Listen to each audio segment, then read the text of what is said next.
Okay, so Greg, I want everyone to know a little bit about who you are. We met in business school when we were babies at NU. We used to learn together. That's how I always felt. I felt we were both not the normal business MBA That's students. right. We were That's right. interested in strategy. We're interested in what's going on in the culture. And then we had people with us who were like quantitative analysis, Frankie. We had Beth Ann, who was like double down on things.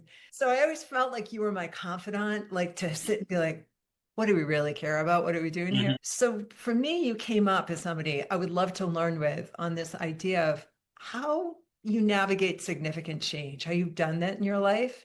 Sure. From your description that you just provided, it's pretty relevant to how my career has gone. I was not the quantitative genius. I really cared about people. And that's what really came down to the core of how I applied the MBA. And what was really interesting, because I had an undergraduate degree in industrial design, went to Massachusetts College of Art, and a lot of business schools that lack credibility for business. Although I was in the product design area and did some time working for Ford Motor Company in the strategic marketing while I was there. But what was really important to me wasn't the financial and the quantitative side of business, but it was the human side of business. And subsequently, when I left, I learned a lot about myself at this point, because when I left Ford Motor Company and they had offered me a full career after I graduated, my father was diagnosed with acute myeloid leukemia. Oh, And I wanted to be close and stay close in Boston. I returned, and by happenstance, I ended up getting a job with Harvard Pilgrim. At the time, it was Harvard Community Health Plan. And it's a managed care plan in Boston, which is now called Point 32. They've merged with their competitor, Tufts Healthcare.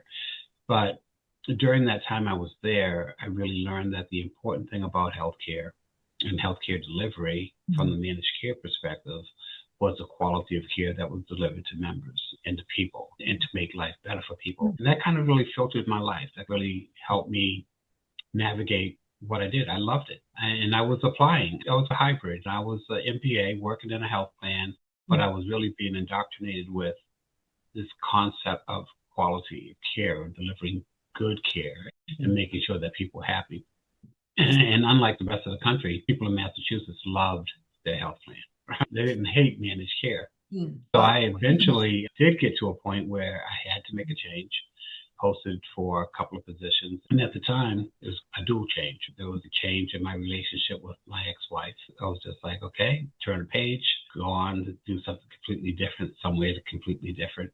So I relocated to Atlanta to work for Prudential Healthcare and run their Medicare compliance for the nation. It was a corporate office position reporting to New Jersey, but it was based in Atlanta. And in managed care, 12 different states, 12 different markets, the largest being Florida. Managed care was a little bit different because Harvard Pilgrim was a not-for-profit company. Prudential at the time was a mutual company owned by the people who had life insurance. And they don't look at the paper every day to see what the stock price was. They don't look at quarterly earnings. They just think that they don't even know they own the company.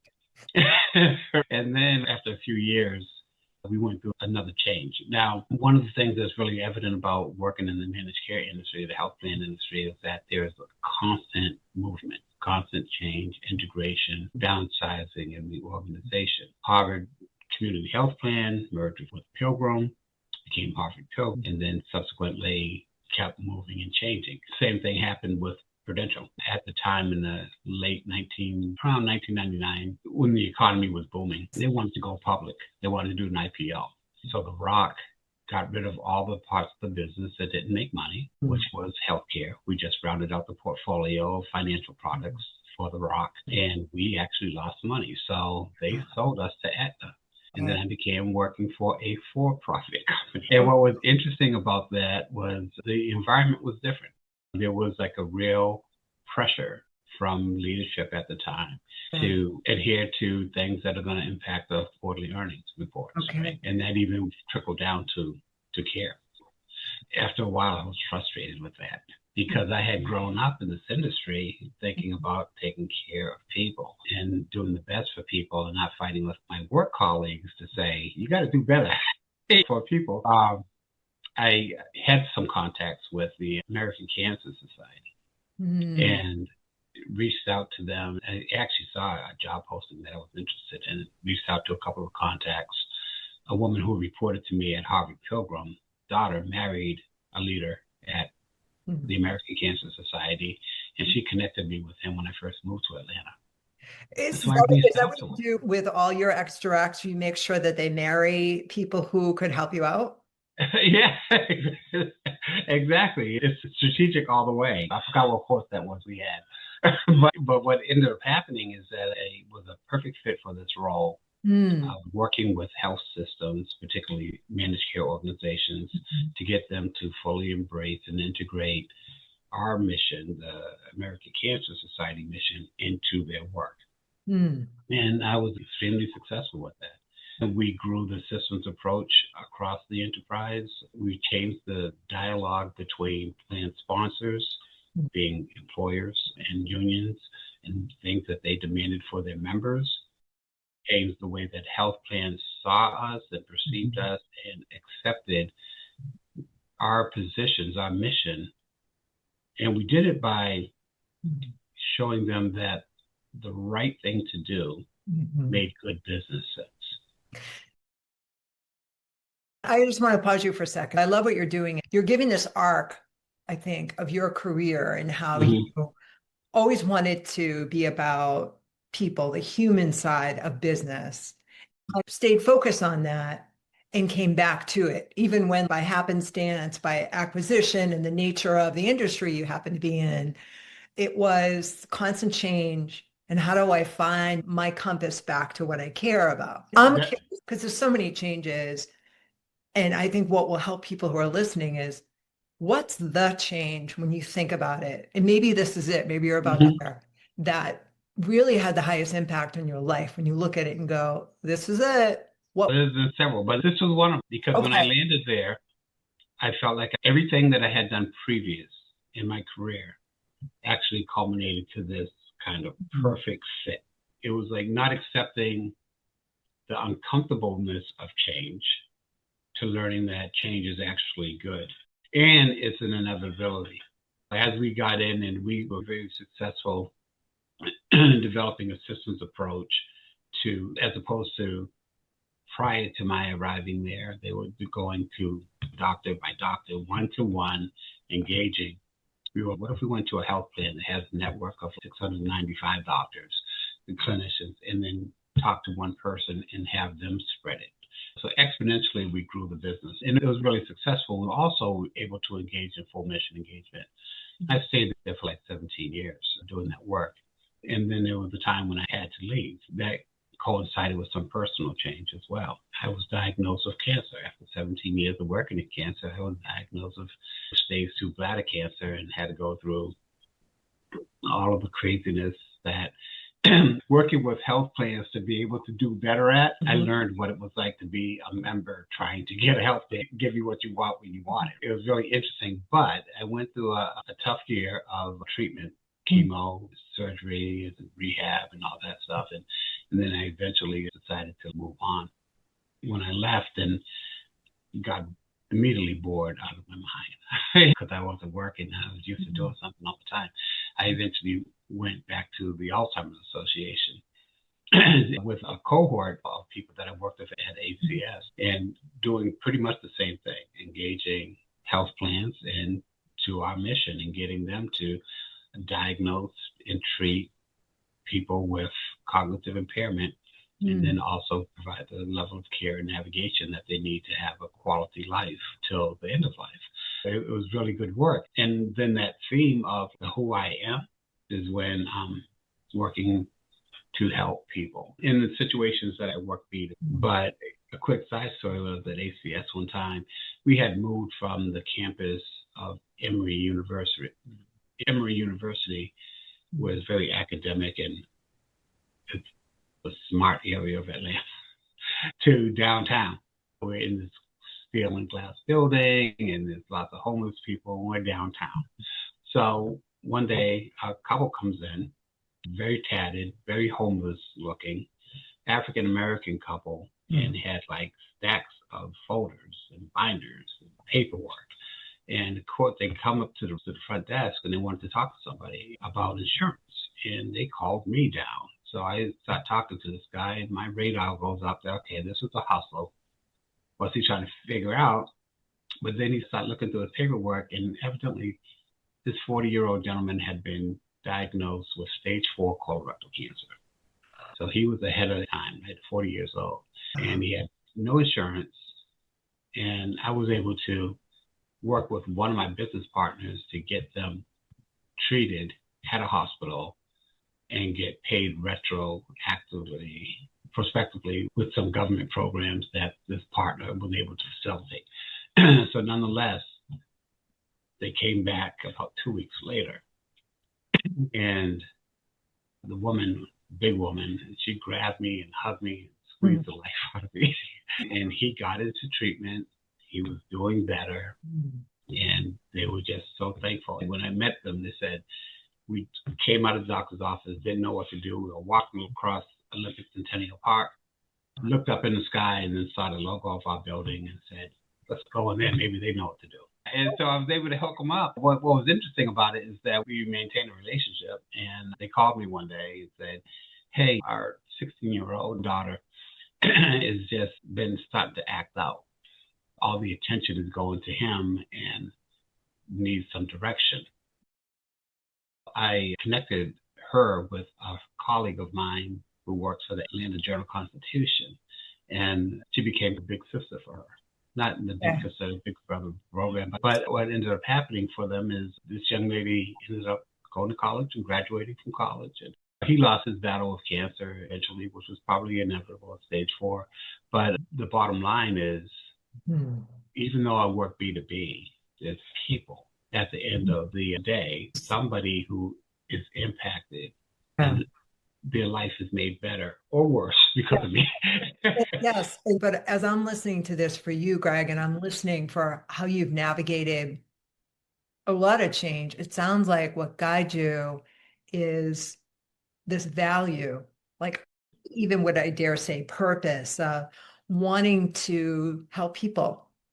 And it happens to be that you've been in positions of power and influence in a place that bizarre. I don't know many people who would say, hey, when I deal with these healthcare systems, that I feel warm and fuzzy and I'm going to get helped the way that you're describing these stories. So there's something really quite, I think, inspiring about that. I also look at it as far as what is it that brings you happiness in your work. I could make probably more money. I know I could in the private sector. If I went private sector instead of working for voluntary health organizations, I probably could have made much more money. But that was never my objective, because it's not really necessarily. When I worked for Ford Motor Company, I was working in strategic marketing in the heavy truck division. 18-wheelers never made anybody happy. There's nothing about that really makes people happy. What is satisfying is that the people that are impacted by the work that we do. And it's business, compromising and making deals and negotiating and all the trappings of business. But at the end of the day, what we're doing is something that adds value. And one of the things that was really interesting, because it's funny that when you reached out to me, talk about change, our association has just gone through a reorganization to be better. There's so much new technology. When I joined the association 4 years ago, there was no treatment for Alzheimer's disease. If you got a diagnosis, the doctor basically said, well, if they told you, they might not even told you, because the average person has about 8 to 10 other chronic conditions. Do you want to tell somebody you have something I can't do anything for? Right? It's just going to progressively get worse until you can't breathe anymore. You can't remember how to breathe or remember how to swallow. So it could be a dire situation. And now we do have treatments. There are treatments that are showing promise. And it's actually new evidence around risk reduction in brain health in general. So if the calculus has changed for health plans that have to pay for this stuff, or sponsors that pay for it. In the past, it was like, you got a cancer diagnosis, a lot of stuff you got to pay for. Radiation, surgery, Yeah. pain medication for diabetes, for dementia. There was no cost.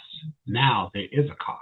And to confound it, the boomers that are aging and the population of people that falling into that age group is growing. So what we've done is really changed our approach. We're still looking at care and support, but we're also adding in brain health and really helping organizations do better and help physicians and care organizations do better to help people stay healthier before they get a diagnosis, or to stave off and mitigate the opportunity of that diagnosis. But with the change in technology and science, that we have to change our organization as well. I want to come back to what you're saying about when you were talking about the 18-wheelers. There seems to be this way that you look to see, how do I make this satisfying for me? How do I make it connect to what I care about, no matter what your context? Well, even then, when I was with Ford Motor work and the strategic marketing on 18-wheeler, and Ford got out of the heavy truck division, they sold it off to Freightliner pretty much right after I left. So I was lucky to leave when I did. Good time. But I remember one of the interesting things that I did was a focus group in Toledo. I was working on sleeper properties. And the sleeper property is that box right behind the back of the cab, and that's where they can sleep. That cab, that sleeper property is designed to be a little mini apartment.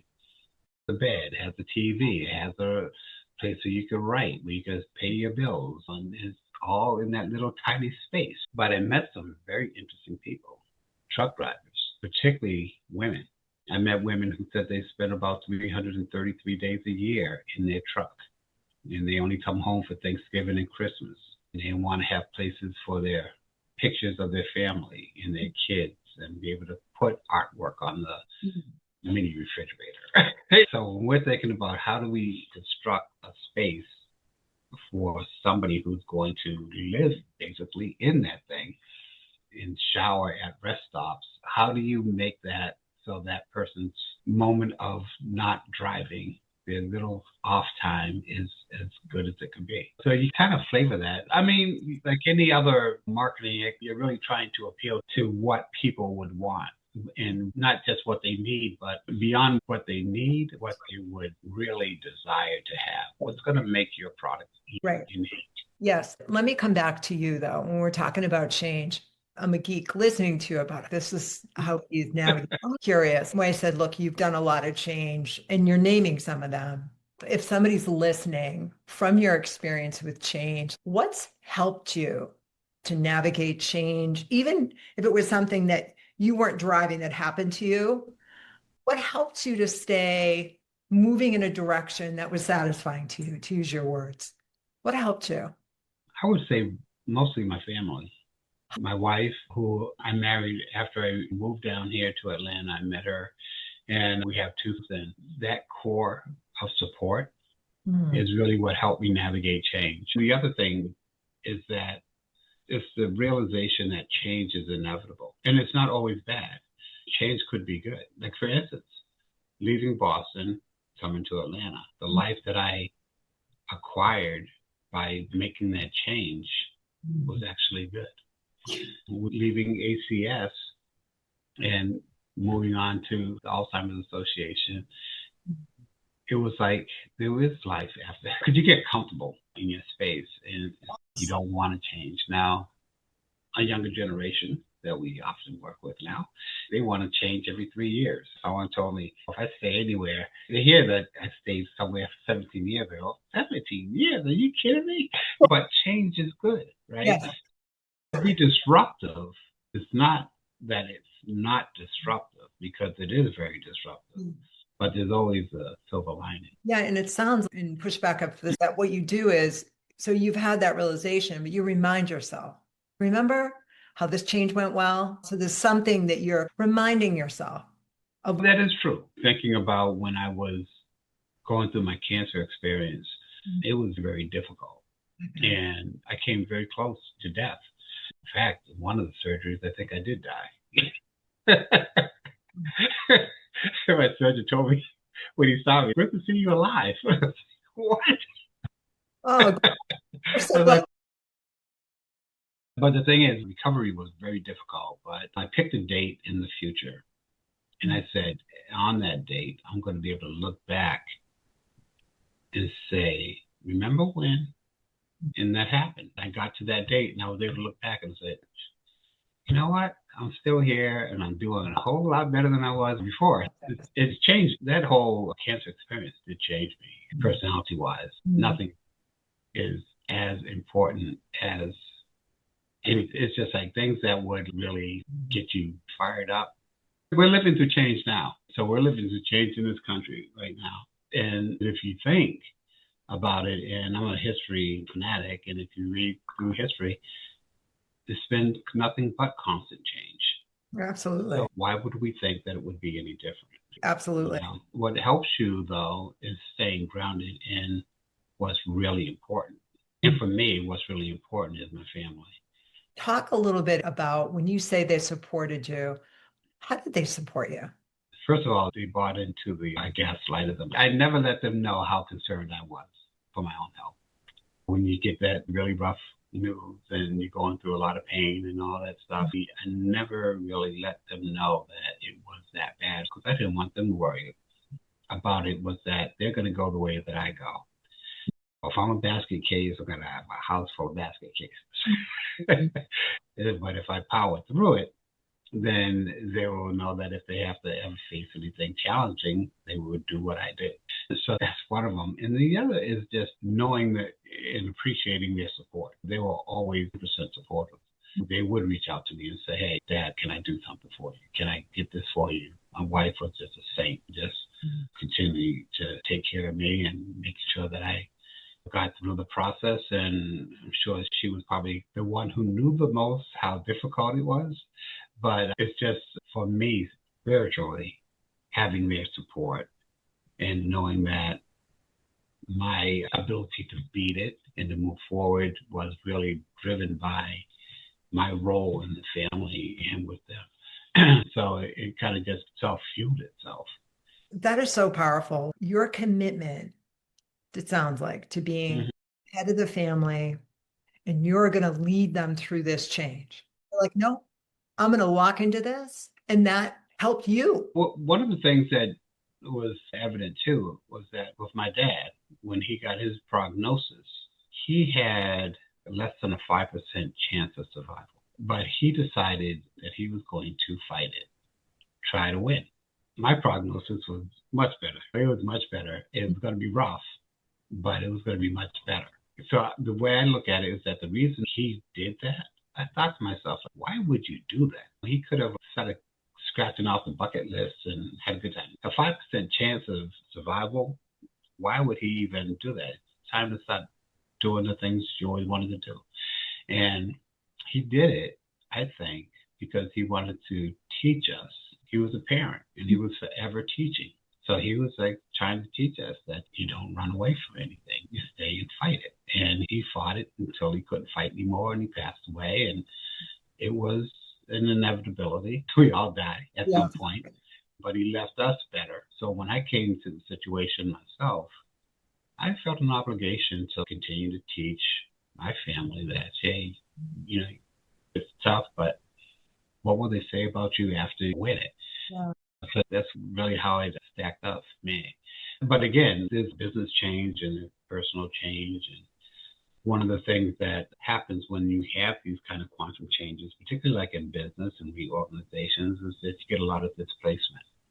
And you get a lot of team members who feel uncertain, that they lose security, they don't feel comfortable, they don't know what's next. They're scared of change, but now they don't know if they're good because they see some very good people walk out the door. So they don't know if they're good. And the sentiment that they should have is if change does happen, it doesn't have to happen to me. I can actually initiate it. I can actually drive the change. It's almost like you get that comfort of being somewhere in a cocoon, doing your work. You don't want to be disrupted. At the same time, sweating every day because you're thinking like, man, is anybody safe? You know what? There's another way to address that. You can actually initiate the change Yes. and move on and do something else, and it might be really good Yeah. for you. You're actually moving into where I was going to ask you next. If you were to give advice to your younger self, thinking of some of those big changes where they were personal and business, what advice would you give that younger self now? Make change sooner, initiate more change. Because one of the things about working in voluntary health is that you could get very comfortable. Lifestyle wise, quality of life is really good. Work life balance is very good. Salaries are decent. And of course, you can make more money in the private sector, but salaries are good.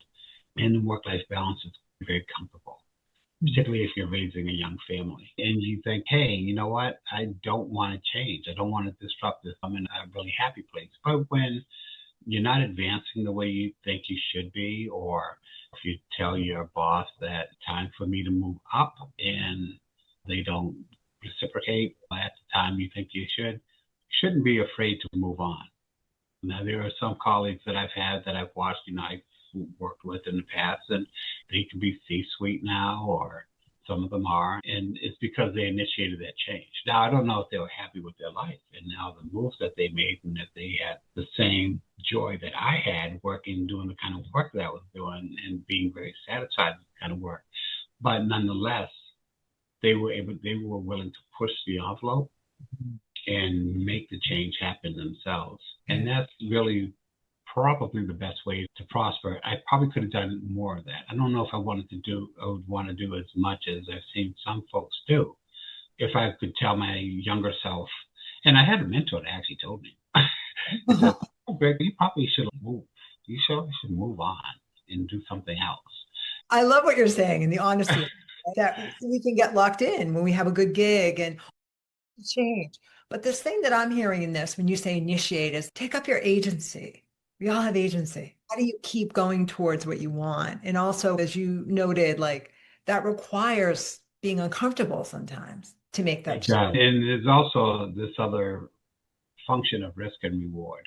You have to take some risk to get a bigger reward. It's just finance, right?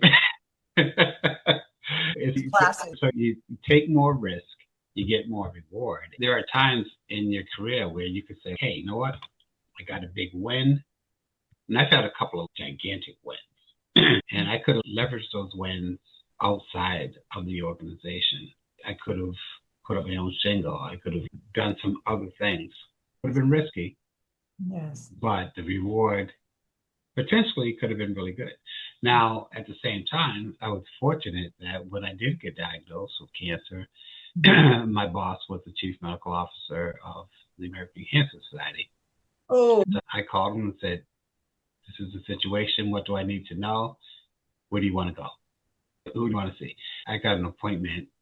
I talked to him on Friday at 6 or 7 at night. By Monday morning, I had an appointment with the top guy on east of the Mississippi at Winship. And then my oncologist with Kaiser was a fellow under him and did her residency under him. So it just seemed like I had carte blanche, red carpet treatment all the way through. It's like you can't say that thing was bad given what occurred, but if I were to talk to my younger self again, I would be like, hey, be riskier. I have 2 sons, and they grew up in the same house, same mom and dad, whole bit, only 2 years apart. One is extremely risk averse. He could be like an underwriter. It's underwriters. For the time he was 3 years old, he'd go on in the playground and calculate the risk of going down the slide. Where the other son was like, okay, I'm going head first. And that's the way they are. Both of them are very successful. But the risk taker is more likely to be one that will do what I think I should have done throughout my career. Just go in and throw it to the wind and hope that I fall on my feet. And if I don't, you can always get back up and try it again. But the one that wouldn't go down the slide, he's more like me. What's the probability that this is going to be a good choice?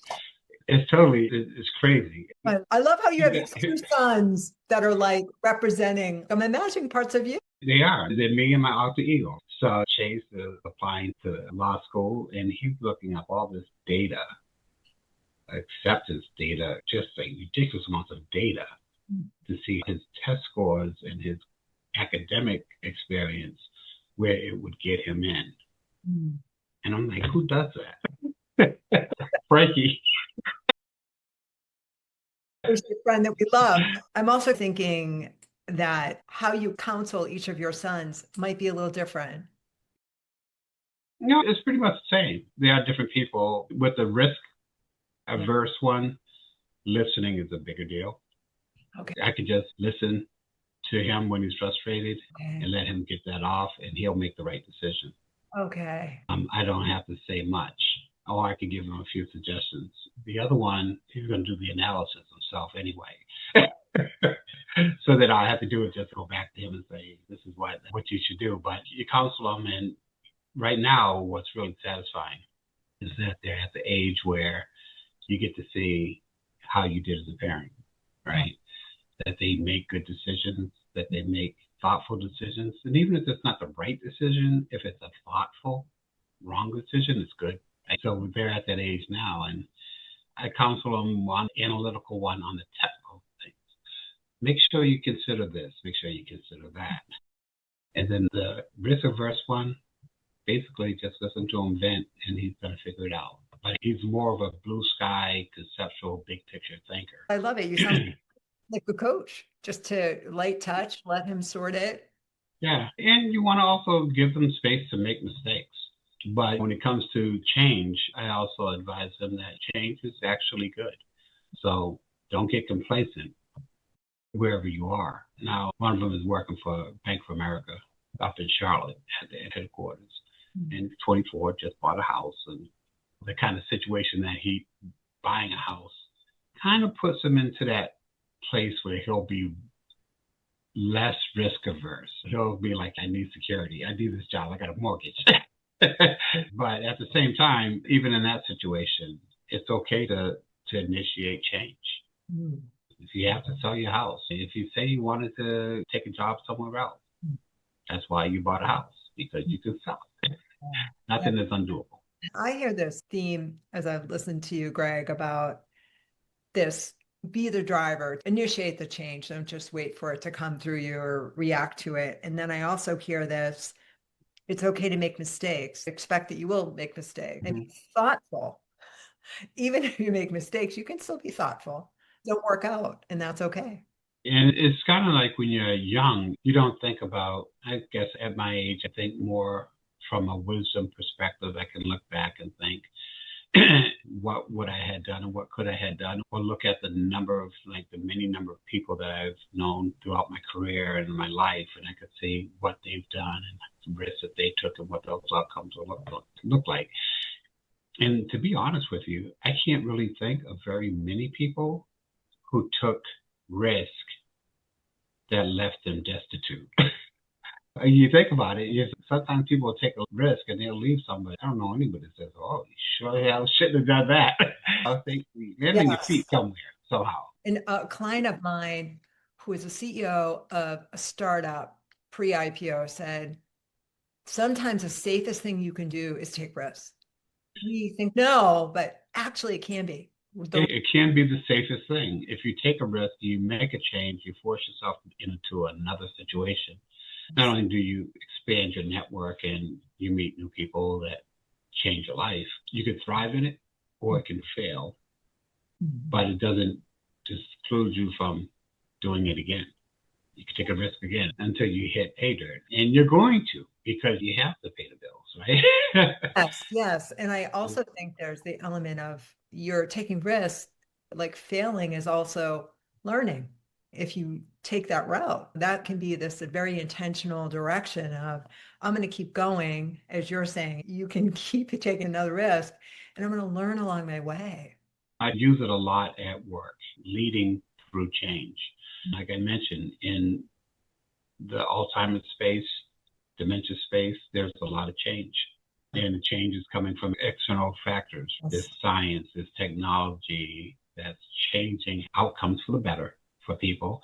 And at the same time, there's policy that happens out of Washington and that impacts delivery systems that deliver the care to people, and whether or not those even exist.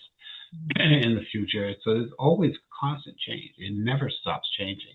Yes. So you have to think about how do you lead and get the most productivity out of people through that feeling of uncertainty. Yeah. And also making sure that those individuals on your team understand that it's okay to leave the ship. That the rate of change is too much for them to bear and they're not finding their happiness, then try something different. See what happens for you. And you can always come back. But you can't be held hostage because you think that change isn't supposed to happen. Yes. Yes. It's the same way with one of my favorite books, it's up here somewhere, the Tibetan Book of Living and Dying, written by Rinpoche. And it was actually given to me by an Irish Catholic lady whose brother-in-law was suffering from acute myeloid leukemia like my dad was. And she said, you got to read this Tibetan Buddhist book. And I read it, and it totally enlightened me. But the thing that was really cool about it is that they make this point about the inevitability of death, and that we all do it. And that in our Western culture, we have this aversion to that because of the change that it's not supposed to happen to us. When, if we stop and think about it, no, it is supposed to happen to us. That and paying taxes, it's going to happen, no matter who you are, right? People don't rationalize change. They think it's something that's not supposed to happen to them. When in real world, in this universe, change is an inevitability. And then adapting to change is not necessarily adapting to the change, but adapting to the change situation. It means that you can either exit and do something on your own, or you can conform to what's changed in the environment that you're in. It's your choice. You have a choice. We talk about how people stay productive after a lot of change inside of an organization or reorganization, role changes, and now they're asked to do something different. You can grow with that and use it as a growing experience, or you can go outside and grow in another way. And change is going to keep happening. I want to do snaps for you, and I think this is a great place to conclude the discussion. I keep hearing this theme about this choice. You have choice. You want to use it to remember that you have choice. And it can be like inside your organization, outside your organization, in life, in what you do and how you choose to take it. And I'll tell you, from now on, that image of you with your family when you got your diagnosis and how you chose to lead your family through that change, that will be what I'll think of. That is leading people through change. You're giving them confidence and how loving that was, Gregg, and courageous. You are the conductor, and the change situation can happen. You can choose whether or not to go, if you're going to stay on the course and adapt to the change in the environment and hope that it still fulfills you the way the life before the change happened fulfills you. Or you can venture out. But it doesn't mean there's not risk if you stay too, right? But there's an element of risk if you venture out and say, you know what, this is a good time to pivot. Yes. You know, it's a good time to see if there's something else that I really want to do with my life, or something else that I really was passionate about that I could do. And it could be related in the same field. I've had plenty of great concepts and ideas. Like, wow, wouldn't it be cool if, but I wasn't ready to pivot and do those. And I might not have been happy if I did. It's a whole new host of problems. I think this is a beautiful place to end, Gregg. And I think this element of pivot. When do you need to pivot? How do you know you will need to pivot? And thank you so much. Is there one last thing you want to say about change that we haven't said? No, like I said, it's inevitable and it's omnipresent. Okay.